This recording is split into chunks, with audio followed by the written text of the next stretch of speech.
آج ہم lecture number 21 شروع کرنے لگے ہیں. ٹھیک ہے جی. اس میں اس کا عنوان ہے روشنی کی قسمیں اور پیج نمبر ہے 171 171. روشنی کی قسمیں ہوتی ہیں.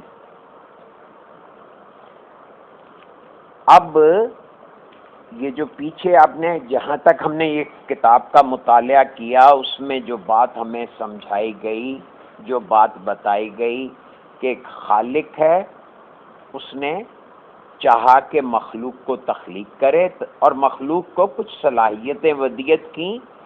اب یہ کیا کیسے اور یہ ہوتا کیسے ہے؟ یعنی انسان کو جو صلاحیتیں ودیت کی گئیں ان میں سے ایک صلاحیت یہ بھی ہے کہ وہ خلیفۃ الارض اللہ کا نائب ہونے کے ناطے ان چیزوں پہ تصرف کرے. اب یہ سارا میکانزم اس سے روشناس کرنے کے لیے یہ پوری کتابیں لکھی گئیں، سلیبس بنایا گیا اور یہ سارا کچھ واضح کیا گیا. اب روشنی کی قسمیں، تو جب بھی کائنات کا تذکرہ آتا ہے، کائنات کے خد و خال کا تعارف کرایا جاتا ہے، تو انسان ٹائم اینڈ سپیس میں محدود ہو کر بات کرتا ہے. زندگی کا تعارف خد و خال اور نقش و نگار سے ہوتا ہے. یعنی یہ ہماری سوچ ہے کہ چیز سامنے خد و خال اور نقش و نگار میں نظر آئے گی تو ہم مانیں گے. زندگی کا ایک حصہ خد و خال اور نقش و نگار پر مشتمل ہے اور دوسرا حصہ رفتار پر. دوسرا حصہ رفتار کے اوپر قائم ہے. خد و خال میں تبدیلی نظر آتی ہے، لیکن جس وقت آگے دیکھیں بریکٹ میں کیا لکھا ہے؟ رفتار. تو وقت کیا ہوا؟ رفتار. یہ کس چیز کی رفتار ہے؟ حواس کی رفتار، ذہن کی رفتار.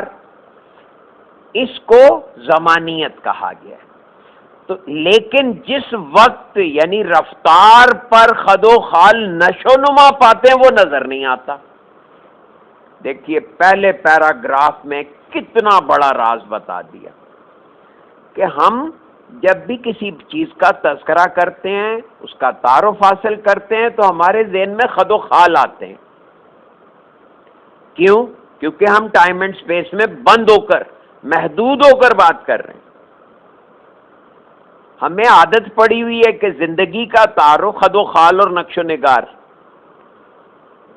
اب خد و خال اور نقش و نگار کسی بیس پہ قائم ہے. یعنی سپیس جو ہے یہ ٹائم پہ، ٹائم اس کی بیس لائن ہے، بنیاد ہے. اب ہمیں دیوار تو نظر آ رہی ہے، اس کی بنیاد نظر نہیں آ رہی. اب زندگی کا ایک رخ آنکھوں کے سامنے ہے اور دوسرا رخ چھپا ہوا ہے. دوسرا رخ چھپا ہوا ہے. جو رخ آنکھوں کے سامنے ہے یہ سپیس ہے، لیکن جو رخ آنکھوں سے اوجھل ہے وہ ٹائم ہے.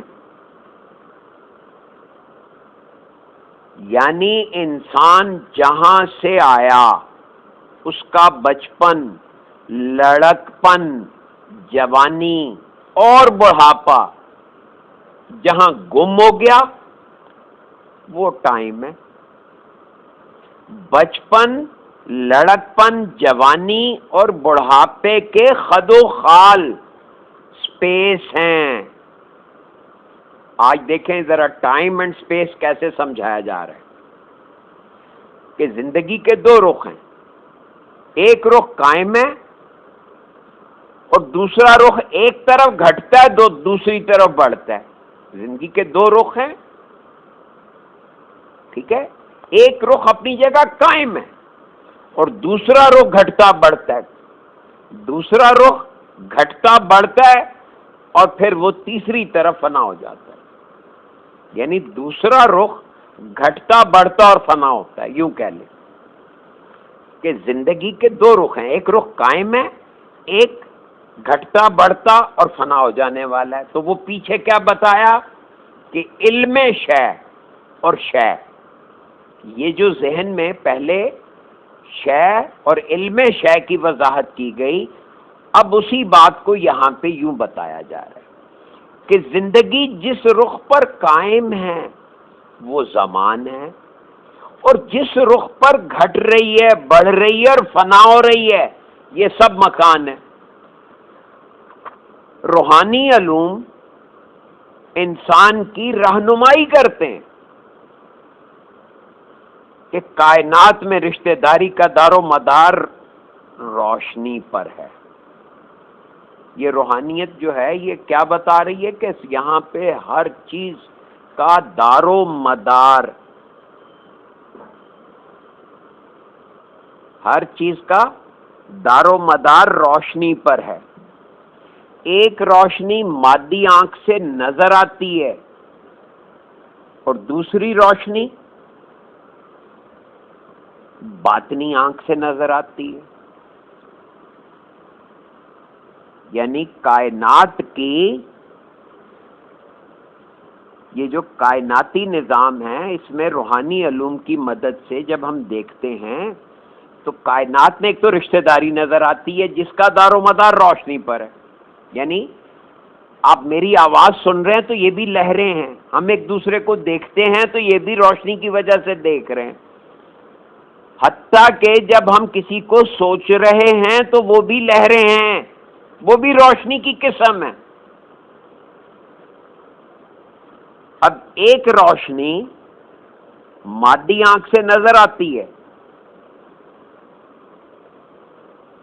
اور دوسری قسم کی روشنی باطنی آنکھ سے نظر آتی ہے. اب یہ جو روشنی ہے اس کی اصل، اب روشنی کی اصل یعنی اس کی بنیاد، اب روشنی کی اصل جو ہے یا اس کی بنیاد جو ہے، یہ روشنی کی اصل، روشنی کی اصلیت کیا ہے؟ کائنات کے افراد اور انواع میں رشتہ داری، ایک دوسرے کی جان پہچان کا دار و مدار روشنی پر ہے. اب ہم ایک روشنی مادی آنکھ سے نظر آتی ہے لیکن دوسری قسم کی روشنی باطنی آنکھ سے نظر آتی ہے. یہ ہے روشنی کی دو قسمیں، ایک جو کہ ویزیبل لائٹ ہے جسے مرئی روشنی کہتے ہیں، اور دوسری وہ جو غیر مرئی ہے. اب روشنی کی اصل جو ہے یہ غیر متغیر ہے. یعنی روشنی کس چیز پہ بیس کرتی ہے؟ روشنی کی جو اصل ہے وہ انویریبل ہے، غیر متغیر ہے، اس میں کوئی چینج نہیں ہے، اس میں کوئی تبدیلی نہیں ہے. یعنی اگر ایک بچہ فرض کریں اس کا نام زید ہے، تو زید اس روشنی میں اس کا ایک دن کا بچہ اور 70 سال کا بڈھا بندہ سارے ایک ہی جگہ جمع ہے، وہاں کوئی تغیر نہیں ہے. لیکن روشنی کی وہ حیثیت جہاں مکانیت ہے وہ متغیر ہے. یہ ہے تغیر کی اصل، کہ روشنی کا جو غیر متغیر روشنی ہے خد و خال اس میں بھی ہوتے ہیں. اب اس روشنی کے اندر جسم بھی ہوتا ہے، نقش و نگار بھی ہوتے ہیں. انسانی زندگی کا ہر عمل اور انسانی زندگی کی ہر حرکت خیال کی محتاج ہے یا خیال کے تابع ہے.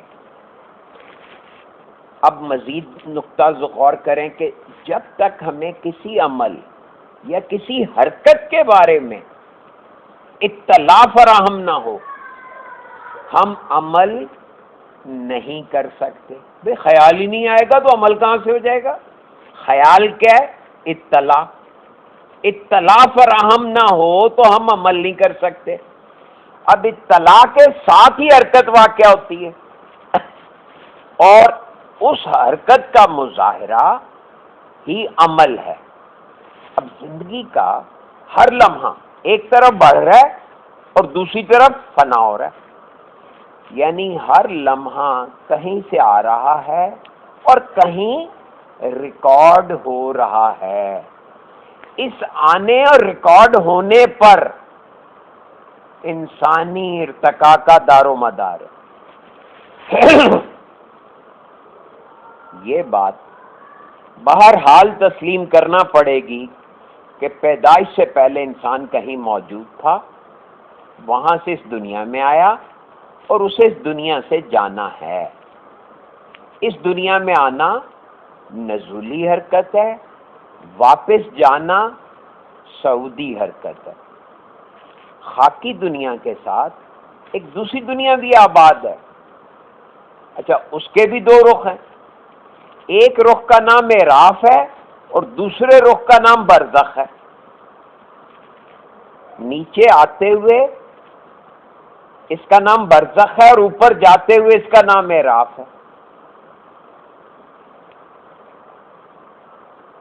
انسان انفرادی حیثیت میں لوہے محفوظ سے زمین پر نزول کر رہا ہے، اور لوہے محفوظ اور دنیا کے درمیان ایک زون ہے. اس زون سے انسان کو زمانیت اور مکانیت کی اطلاع فراہم ہوتی ہے. اس زون کو برزخ کہتے ہیں. جس طرح فرد عالم ارواح سے برزخ میں آتا ہے، اسی طرح اس دنیا سے جانے کے لیے اس کو ایک اور زون میں قیام کرنا پڑتا ہے اور اس کا نام اعراف ہے.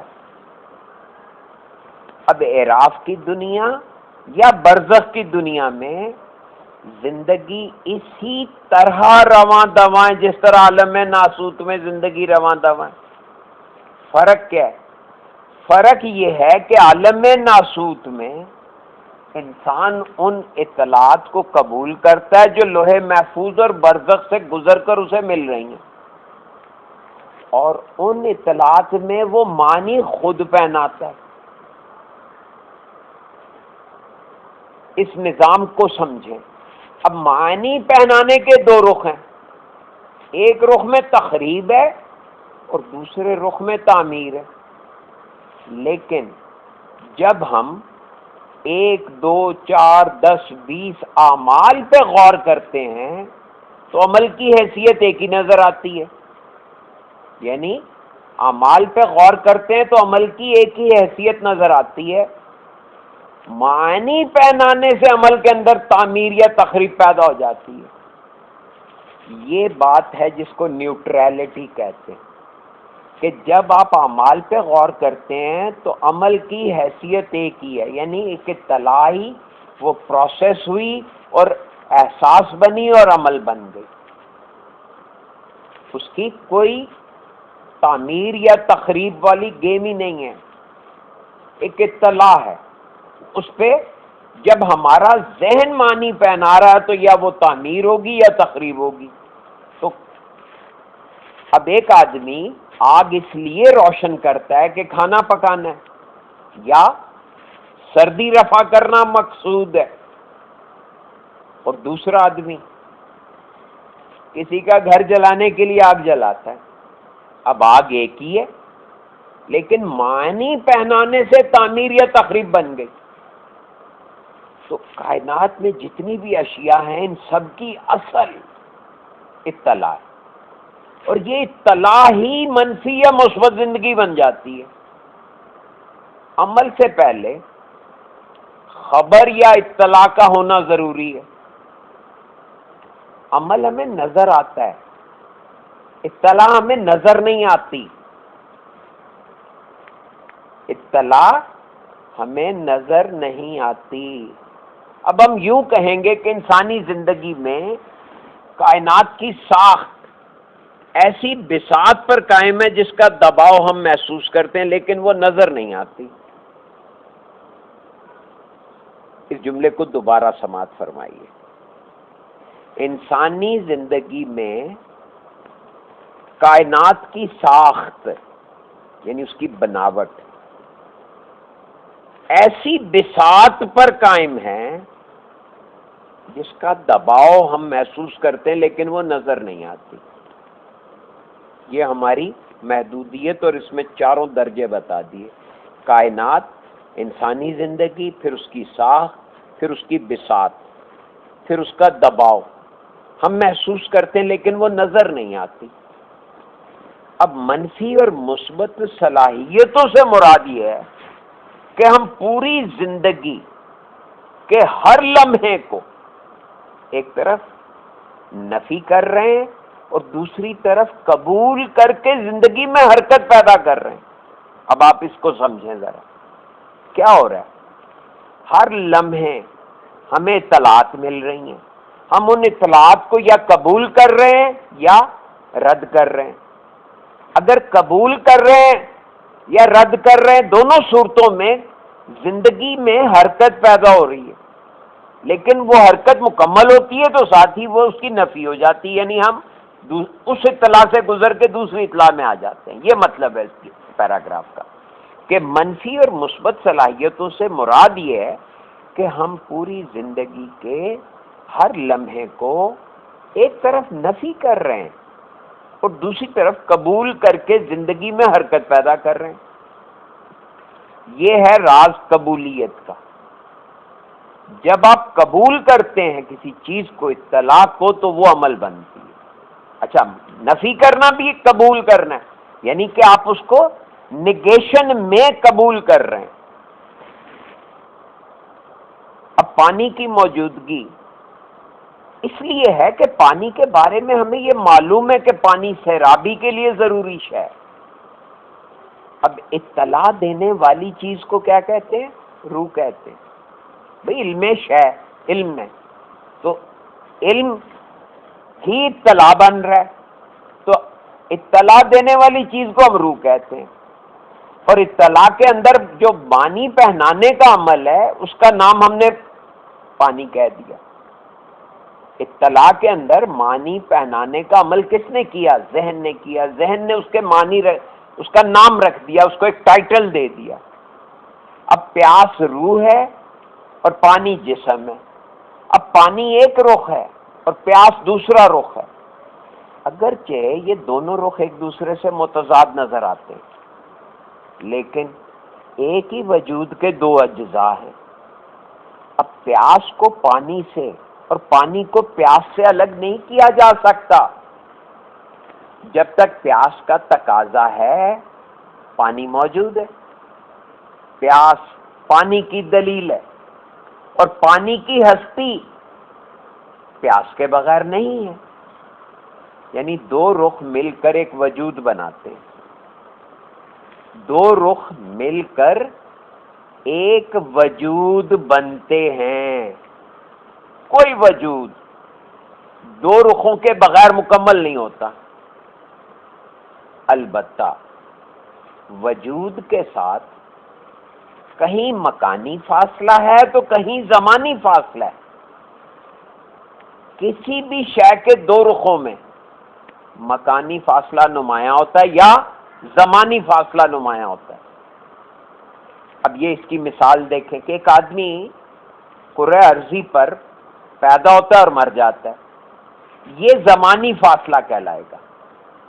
اس زمانی فاصلے کے نقش و نگار اس کی زندگی ہیں، اور یہ زندگی کے جتنے اعمال و حرکات ہیں یہ سب مکانیت ہیں۔ اس کو ذرا توجہ سے سمجھیں۔ اب آنے لگے بات کہ ملکوتی صفت کسے کہتے ہیں اور بشری صفت کیا چیز ہے۔ بشر، اس پہ ایک شرارت ذہن میں آ رہی تھی، وہ ہمارے ایک دوست تھے، وہ جب بھی کہتے تھے نا بندہ بشر، تو وہ بندہ باشر کہتے تھے کہ بندہ جو ہے نا یہ بشر ہے۔ تو بہرحال یہ بشری صفت، بشریت کہتے ہیں آدمیت کی سطح پہ، مٹی کی سطح پہ بندہ بشر، ملکوتی صفت اور اب بشری صفت کو واضح کرنے لگے۔ اب پیاس اور روح کی مثال دی جا چکی ہے۔ پیاس سے پانی موجود ہے، پیاس کی وجہ سے پانی موجود ہے، اور پانی سے پیاس موجود ہے۔ اگرچہ پانی اور پیاس ایک دوسرے سے مختلف ہیں لیکن پیاس کو پانی سے، پانی کو پیاس سے الگ نہیں کیا جا سکتا۔ ہر چیز کی موجودگی میں دو رخ کام کرتے ہیں، اور یہ دونوں رخ زمانی اور مکانی ہوتے ہیں۔ اب نسمہ، اب اس بات کو فردر سمجھنے کے لیے نسمہ کا لفظ آ گیا۔ نسمہ ایسی روشنی ہے جسے خلا کے علاوہ دوسرا نام نہیں دیا جا سکتا۔ یعنی نسمہ اصل میں کیا چیز ہے؟ خلا ہے۔ خلا کا مطلب جہاں کوئی چیز موجود نہیں۔ اس کے معنی یہ ہوئے کہ خلا ایک وجود ہے۔ خلا جہاں کچھ نہیں ہے وہ بھی ایک وجود ہے، اور خلا جب وجود ہے تو اس میں حرکت بھی ہے۔ یعنی خلا ایک ایسا متحرک وجود ہے جو ازل سے ابد کی طرف سفر کر رہا ہے۔ اب ازل شروع کو کہتے ہیں، ابد جہاں کوئی چیز جا کے اختتام پذیر ہوتی ہے۔ تو ازل سے ابد تک حرکت میں مختلف دائرے بنتے دائرے ہیں۔ اب حرکت کے پہلے دائرے کا نام ہے عالم ملکوت۔ عالم ملکوت، ملک فرشتے کو کہتے ہیں۔ تو عالم ملکوت میں مادی عناصر موجود نہیں ہوتے۔ یہ ہے اس کی اصل ڈیفینیشن۔ ہم نے کہہ دیا جہاں فرشتے ہوتے ہیں۔ عالم ملکوت وہ ہے جہاں پہ ہمارے اپنے وجود کے ساتھ مادی عناصر نہیں ہے۔ ہمارا وجود تو ہے لیکن ہمارے وجود کے ساتھ مادی عناصر موجود نہیں ہیں۔ اب اس کو سمجھیں کہ زمانیت نسمہ ہے، اور نسمہ روشنی ہے۔ روشنی خلا ہے، خلا ایک وجود ہے، اور وجود حرکت ہے۔ غور کریں، یہ ایک ایک لفظ کے زمانیت اصل میں نسمہ ہے۔ نسمہ روشنی ہے، روشنی اصل میں خلا ہے، خلا وجود رکھتا ہے، اور وجود اصل میں حرکت ہے۔ اس کی حرکت ہی اس کا وجود ہے۔ اب خلا کی اکہری حرکت سنگولر فارم، وہ جو پہلے ہم پڑھ چکے ہیں کیا اکہری اور مرکب، تو یہ اکہری حرکت کا نام ہے نسمہ مفرد۔ اور خلا کے اندر فاصلہ شامل ہو جائے تو خلا کی حرکت اور فاصلے کی حرکت ایک جگہ جمع ہو کر نقش و نگار بن جاتے ہیں۔ اب اس دوہری حرکت کا نام نسمہ مرکب ہے، اور اسی کو موالید ثلاثہ بھی کہا جاتا ہے۔ موالید ثلاثہ کہتے ہیں کس کو؟ نباتات، جمادات اور حیوانات۔ جمادات سے مراد ریت، پتھر، کنکر، یہ پانی بھی جمادات میں آتا ہے، گیسیں، یہ سب جمادات۔ اور اس کے بعد نباتات، اس کے بعد حیوانات۔ غور کریں یہ تینوں درجہ بدرجہ، نباتات جمادات پہ اگتے ہیں، جمادات کی وجہ سے بنتے ہیں، یہ جمادات ان کے لیے اسٹور ہاؤس کا کام کر رہے ہیں، اور پھر نباتات کو چر کر، کھا کر، پی کر، ان کی بنائی ہوئی آکسیجن استعمال کر کے حیوانات پروان چڑھ رہے ہیں۔ ان حیوانات میں سے ایک حیوان ناطق کہلاتا ہے، جس کو حضرت انسان کہتے ہیں۔ اس کو اللہ نے کوئی اسپیشل صلاحیتیں دی ہیں، وہ لگا ہوا ہے ان باتوں کو، یعنی خالق کے اس نظام کو سمجھنے کے لیے کوشاں۔ اس کا جو ہم کاوش کر رہے ہیں وہ ساری یہ۔ اب اس ساری تحریر سے یہ بات ثابت ہو گئی کہ زمانیت اصل ہے، زمانیت اصل ہے، اور مکانیت جو ہے وہ اس اصل کے اوپر بنے ہوئے نقش و نگار کا نام ہے۔ مکانیت کو مادی آنکھ دیکھ سکتی ہے، زمانیت جو ہے یہ مادی آنکھ سے مخفی ہے، چھپی ہوئی ہے، یہ نظر نہیں آتی۔ اب زمانیت نسمہ ہے، روشنی ہے، خلا ہے، مکانیت وجود ہے، زمانیت نسمہ ہے، روشنی ہے، خلا ہے، اور مکانیت وجود ہے، حرکت ہے، اور حرکت ایک ایسا مظاہرہ ہے جس کو مادی آنکھ دیکھ لیتی ہے. لیکن نا ہوا چلتی ہے تو مادی آنکھ سے نظر آ جاتا ہے کہ کوئی چیز ہل رہی ہے تو اس کا ہوا چل رہی ہے. حالانکہ ہوا نہیں نظر آئی لیکن اس کا مظاہرہ نظر آ رہا ہے. تو نسمہ مرکب جو ہے مکانیت، جیسے جیسے اس میں دلچسپی بڑھتی ہے اسی مناسبت سے روشنیوں کا ہجوم نسمے میں زیادہ ہوتا رہتا ہے. اب روشنیوں کے ہجوم کے بھی دو مراتب ہیں، ایک کو عین اور دوسرے کو مکان کہتے ہیں. عین ماہیت کو کہتے ہیں، عین ماہیت اور مکان مظہر ہے. یعنی جو چیز ہمیں مظاہراتی شکل میں نظر آ رہی ہیں یہ مکانیت ہیں. تو مکانیت کس پہ بیس کر رہی ہیں؟ وہ اس کی ایک شکل ذہن میں بنی ہوئی ہے، اس کو عین کہتے ہیں. اب مثالیں سنیں. ماہیت نظر نہیں آتی، چیز نظر آتی ہے. مثلا ایک چیز ہے اور اس کی خاصیت ہے ٹھنڈ پہنچانا. اب چیز نظر آتی ہے، ٹھنڈ نظر نہیں آتی مثلا، لیکن محسوس ہوتی ہے. اب گلاب کے پھول نظر آتے ہیں، گلاب کی خوشبو نظر نہیں آتی لیکن محسوس ہوتی ہے. جب ہم خوبصورت آدمی کو دیکھتے ہیں تو صورت نظر آتی ہے لیکن اس کے حسن کی کشش نظر نہیں آتی، وہ فیل ہوتی ہے. یہ عین اور مظہر دونوں کی باریک سی مثال دے کر حضور مرشد کریم نے اس بات کو واضح کر دیا. کائنات کی ہر شے میں حس ہے اور ہر چیز کی حسیات دو رخوں پر قائم. ایک رخ باطن ہے اور دوسرا رخ ظاہر ہے. باطن رخ مکانیت ہے اور ظاہر رخ مکانیت ہے. کسی چیز کی حیات کے بارے میں، اس کی زندگی کے بارے میں جب ہم تذکرہ کرتے ہیں تو ہمارا منشا زندگی کے دونوں رخوں کو بیان کرنا ہوتا ہے. زندگی کا ایک رخ زمانیت ہے اور زندگی کا دوسرا رخ مکانیت ہے. تمام نقش و نگار اور انسانی زندگی کی جسمانی حرکات و سکنات، حرکت اور ساکن ہونا رکنا، حرکات و سکنات، یہ سب مکانیت ہے. اور انسانی زندگی کے نقش و نگار اور اعمال جس بساط پر قائم ہے وہ زمانیت ہے.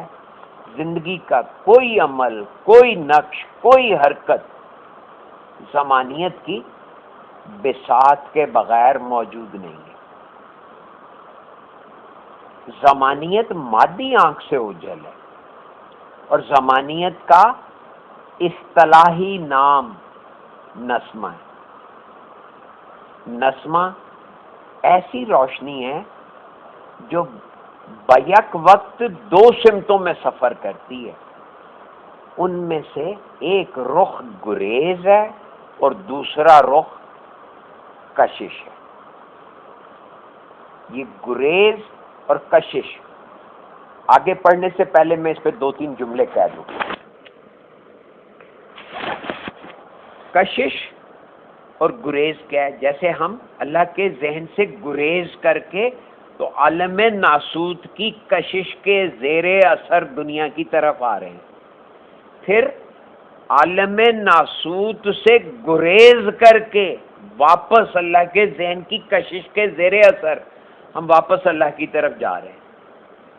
یہ ہے سارا نظام گریز اور کشش کا. وہاں سے ہم دیکھیں نا، آپ گھر سے باہر نکلتے ہیں تو باہر کی کشش آپ کو گھر سے باہر لے جا رہی ہے، آپ گھر سے گریز کر رہے ہیں.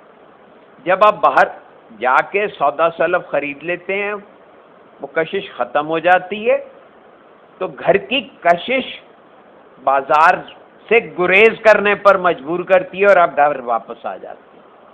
میرا خیال ہے یہاں رک جاتے ہیں، کل انشاءاللہ اس سے آگے پڑھیں گے.